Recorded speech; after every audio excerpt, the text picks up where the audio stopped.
عنوان قوس قزح کا باغ، ایک جادوئی اور سبق آموز کہانی۔ ایک دفعہ کا ذکر ہے کہ سبز پہاڑیوں کے دامن میں ایک خوبصورت سا گاؤں آباد تھا جس کا نام نور پور۔ وہاں چھوٹے چھوٹے گھروں کے بیچ کھیتوں کی قطاریں تھیں، لیکن وہ کھیت سبزیاں اور اناج اگانے کے لیے استعمال ہوتے تھے۔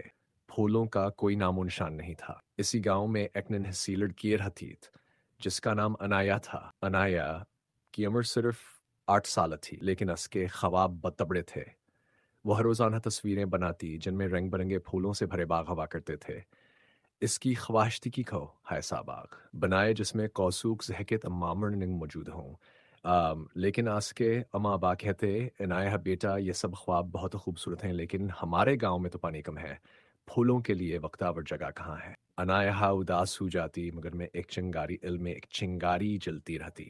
جنگل کی جادوئی ملاقات ایک دن شام کے وقت جب سورج پہاڑوں کے پیچھے چھپ رہا تھا، عنایہ تنہا جنگل کی طرف چل پڑی۔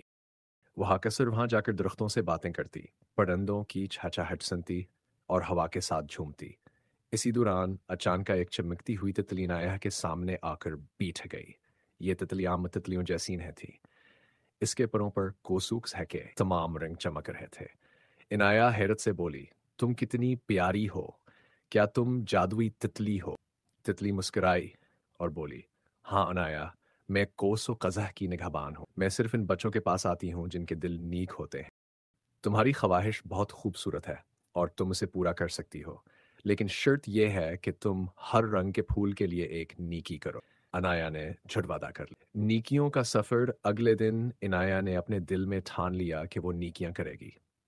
پہلے دن اس نے ایک بیمار بلی کو اپنے گھر لا کر دودھ پلایا۔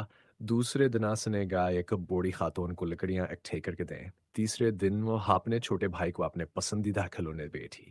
ایسے ہی ہر دن ایک نیکی کے ساتھ گزرتا رہا۔ اپنی کھڑکی سے باہر جھان کر رہی تھی تو اس نے دیکھا کہ آنگن میں ایک چھوٹا سا پودا۔ اگلے دن دوسرا، پھر تیسرا۔ کچھ ہی دنوں میں وہ پودے رنگین پھولوں میں بدلنے لگے۔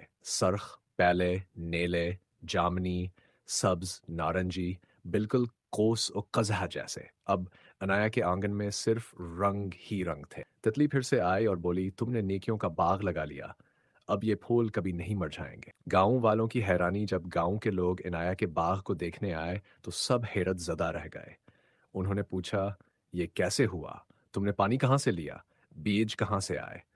عنایہ نے مسکرا کر کہا، یہ سب محبت، صبر اور نیکی کا نتیجہ ہے۔ تب سے پورے گاؤں میں بچے نیکیاں کرنے لگے۔ ہر گھر میں ایک چھوٹا باغ بن گیا۔ نور پور صرف سبزیاں اگانے والا گاؤں نہیں رہا، وہ خوشبوؤں اور رنگوں کا گاؤں بن چکا تھا۔